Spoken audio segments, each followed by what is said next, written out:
Tuhan itu Maha Kuasa. Bukankah Dia bisa memaafkan? Kenapa Dia harus mengorbankan dirinya sendiri dan disiksa oleh makhluk ciptaannya sendiri? Perlu menjadi manusia supaya dia memang suci. Juru selamat yang adalah Allah itu suci, tapi kalau dia tetap ada di surga dan suci, dia bukan manusia. Maka tetap tidak memenuhi persyaratan sebagai juru selamat. Makanya Allah yang suci tidak berdosa itu perlu menjelma menjadi manusia. Dia tidak boleh tiba-tiba muncul di langit atau muncul dari laut, tidak. Karena nanti tidak bisa ditemukan akarnya dari manusia yang adalah keturunan Adam itu. Makanya dia perlu lahir dari seorang perawan, yaitu Maria, dan akhirnya dia menjadi betul-betul manusia. Begitu dia sudah lahir, maka sekarang sudah ada seorang manusia tanpa noda, tanpa dosa, dan karena itulah maka dia layak menjadi juru selamat. Nah, setelah itu dia harus mengalami kematian. Mengapa harus mengalami kematian? Karena memang upah dosa itu adalah mati. Tentunya kita sudah mendengarkan bagaimana cuplikan videonya. Ada pertanyaan yang cukup menarik ditanyakan kepada Pendeta Esra Soru. Pertanyaan ini dari umat Muslim. Tuhan itu Maha Kuasa. Kenapa harus Tuhan itu disiksa ciptaannya sendiri? Dari pertanyaan yang cukup masuk akal, apakah jawaban dari Pendeta Esra Soru itu bisa diterima dengan akal sehat? Karena mereka mengatakan Tuhan itu menjelma untuk menebus dosa manusia dengan cara digantungkan di atas kayu salib. Kalau kita dalami pertanyaannya, Tuhan yang menciptakan langit dan bumi, Tuhan yang berkuasa.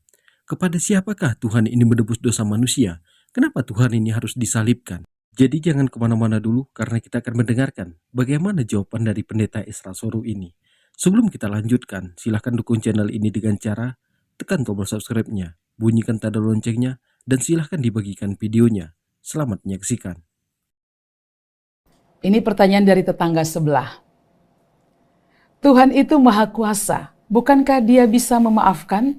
Kenapa Dia harus mengorbankan dirinya sendiri dan disiksa oleh makhluk ciptaannya sendiri? Tuhan itu memang Maha Kuasa, ya. Tapi ingat bahwa Tuhan itu bukan hanya Maha Kuasa, Dia juga adalah Maha Adil. Berhadapan dengan manusia berdosa, maka kalau hanya dilihat kemahakuasaan Tuhan, maka Tuhan bisa saya selamatkan manusia. Selesai. Tapi karena Tuhan itu juga adil, maka Tuhan yang adil itu tidak membiarkan dosa begitu saja lalu tanpa dibuat apa-apa. Tidak. Keadilan Allah itu menuntut ada hukum yang diberikan kepada manusia berdosa. Seperti dalam Nahum pasal 1 ayat yang ketiga.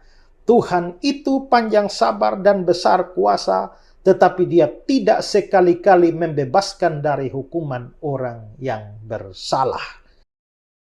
Kita tahan sejenak. Tuhan itu memang tidak membebaskan orang berdosa. Orang yang berdosa ini harus dihukum.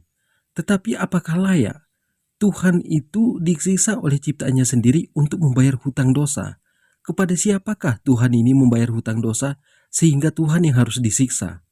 Bukankah Tuhan ini Maha Kuasa? Inilah perbedaan kita dengan umat Kristen.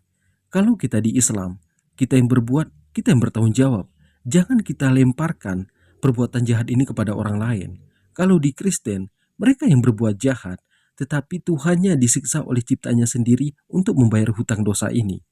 Jadi kita dengarkan bagaimana penjelasan Pendeta Esra Soru selanjutnya. Nah, karena itu orang berdosa itu harus dihukum. Nah, keadilan Allah menuntut itu, tapi karena Tuhan juga mempunyai sifat yang lain, yaitu sifat kasih. Maka kasihnya Tuhan itu mau supaya manusia berdosa itu tidak dibinasakan, tapi diselamatkan.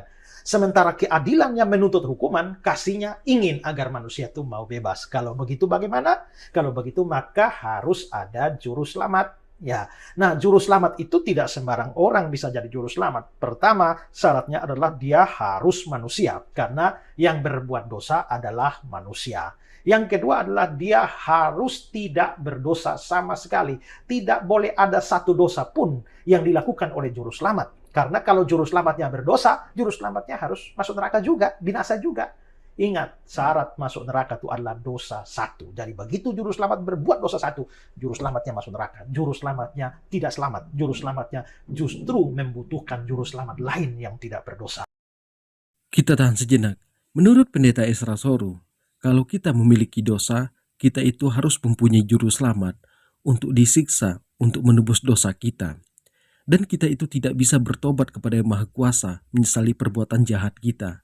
Kita tidak bisa memohon ampun kepada Yang Maha Kuasa karena kita telah melakukan dosa, kita itu harus benar-benar memiliki juru selamat. Semua manusia ini berdosa, dan juru selamat ini katanya tidak boleh berdosa. Disinilah alasan mereka, Tuhannya menjelma menjadi manusia untuk menebus dosa manusia dengan cara digantungkan Tuhannya di atas kayu salib. Apakah pantas seperti ini? Tuhan itu disiksa untuk menebus dosa manusia. Apakah ada hukum di dunia ini dipakai orang seperti yang dijelaskan oleh pendeta Esra Soru? Kita dengarkan selanjutnya. Nah, karena itulah maka di sini kita bisa melihat bahwa mencari seorang manusia yang tidak berdosa, mana ada? Tidak mungkin, mustahil. Karena semua manusia keturunan Adam itu adalah orang berdosa. Jikalau demikian, maka juru selamat tidak bisa berasal dari dunia ini. Juru selamat itu masih mesti dari surga. Sedangkan juru selamat dari surga itu adalah Allah. Ada Allah yang tidak berdosa. Tapi Allah yang tidak berdosa itu dia bukan manusia.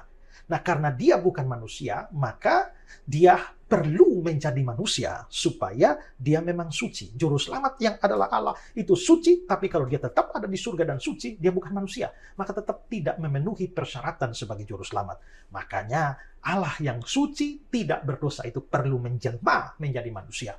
Dia tidak boleh tiba-tiba muncul di langit atau muncul dari laut, tidak. Karena nanti tidak bisa ditemukan akarnya dari manusia yang adalah keturunan Adam itu. Makanya dia perlu lahir dari seorang perawan, yaitu Maria, dan akhirnya dia menjadi betul-betul manusia. Begitu dia sudah lahir, maka sekarang sudah ada seorang manusia tanpa noda, tanpa dosa, dan karena itulah maka dia layak menjadi juru selamat.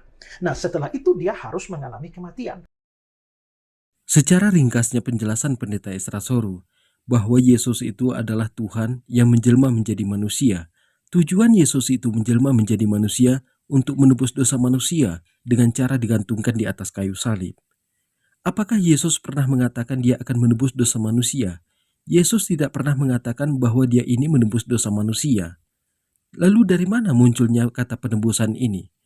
Paulus mengatakan dengan digantungkannya Yesus di atas kayu salib, pertama Yesus menebus dosa manusia, yang kedua menghilangkan kutukan, yang ketiganya membatalkan hukum Taurat.